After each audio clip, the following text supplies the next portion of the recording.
A'udzu billahi minasyaitonir rajim. Bismillahirrahmanirrahim. Assalamualaikum warahmatullahi wabarakatuh.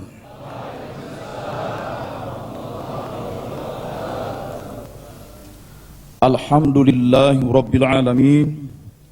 Wa bihi nasta'inu ala umurid dunya waddin. Ashhadu an la ilaha illallah wahdahu la syarika lah. Wa ashhadu anna Muhammadan abduhu wa rasuluhu la nabiyya ba'dah. Allahumma salli wa sallim wa barik alaihi. Allahumma aftah lana bifutuhil arifin. Allahumma aftah lana bifutuhil arifin. Allahumma aftah lana bifutuhil arifin. Walhamdulillahi rabbil alamin. Wa ila hadratin nabi al-fatihah. A'udzu billahi minasyaitonir rajim. Bismillahirrahmanirrahim. Alhamdulillahi rabbil alamin. Arrahmanir rahim. Maliki yaumiddin. Iyyaka na'budu wa iyyaka nasta'in. Shiratal ladzina an'amta 'alaihim ghairil maghdubi 'alaihim waladdallin. Hadirin hadirat sekalian, hamba-hamba Allah yang mulia, saya ingin tunjukkan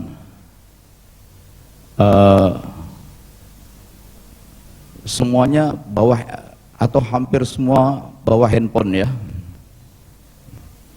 Ya, hampir semuanya bawa handphone.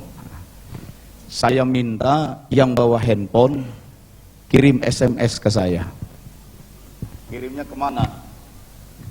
Kalau yang kartunya pakai Telkomsel, coba kirim ke 0811 90 40 10.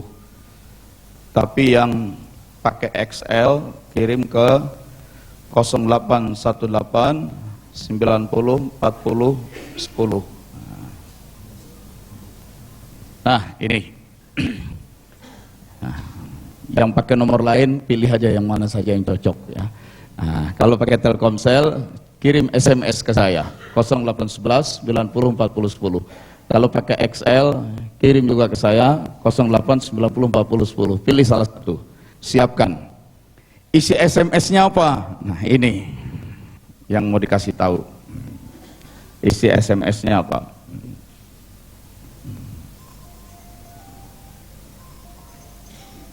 SMS jangan ditelepon. Kalau ditelepon jadi bunyi itu. Ya. Jangan di miss call, matiin aja suaranya. Kirim SMS. Udah siap semua ya? Ya pilih aja yang mana salah satu ya. Saya cuma punya 2 nomor. Isi SMS-nya apa? Nah ini yang penting, isi SMS-nya ya. Kirim SMS-nya ke saya. Coba kita renung-renungkan dulu 2-3 hari ke belakang sampai hari ini. 2-3 hari ke belakang sampai hari ini. Ketikkan di dalam SMS itu 3 persoalan, 3 hal yang 2-3 hari ini paling kita pikirkan. 3 hal yang akhir-akhir ini paling menyita pikiran kita, menyita perasaan kita, menyita waktu kita.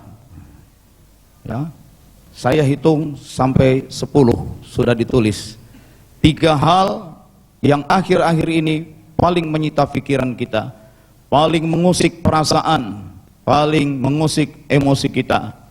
Nah, tuliskan 3 hal itu, terus kirim ke nomor ini.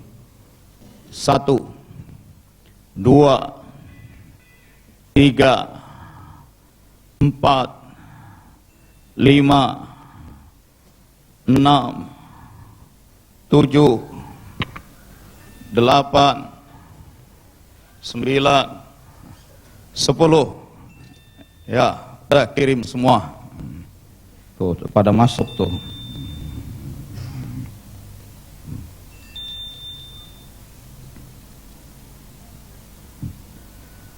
Asal jangan hang aja nih handphone, kebanyakan yang ngirim. Itu. Ya. Oke. Baik ya, sudah mulai masuk. Nah, kenapa saya ajak menuliskan itu? Karena saya mau ajak membahas materi yang biasa kita zikirkan, ya. Apa arti ilah? Sudah paham kan semua? Sudah berulang-ulang kita bahas itu. Makna ilah, apa makna ilah? Banyak sekali pengertian ilah.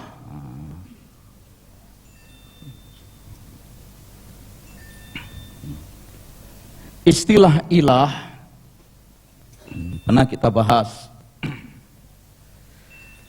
Kalau ilah itu di kalangan orang-orang Arab sebelah utara, Palestina, Lebanon, Jordania, Syria, ilah itu berasal dari kata alaha. Alaha itu artinya menyembah. Maka ilah artinya sesuatu yang disembah. Alaha itu memuja, memuliakan, meninggikan, mengagungkan. Maka ilah artinya sesuatu yang dipuja, sesuatu yang dimuliakan, sesuatu yang ditinggikan, sesuatu yang diagungkan, ya. Allah itu juga bermakna mengabdi, melayani, meladeni, memperturutkan.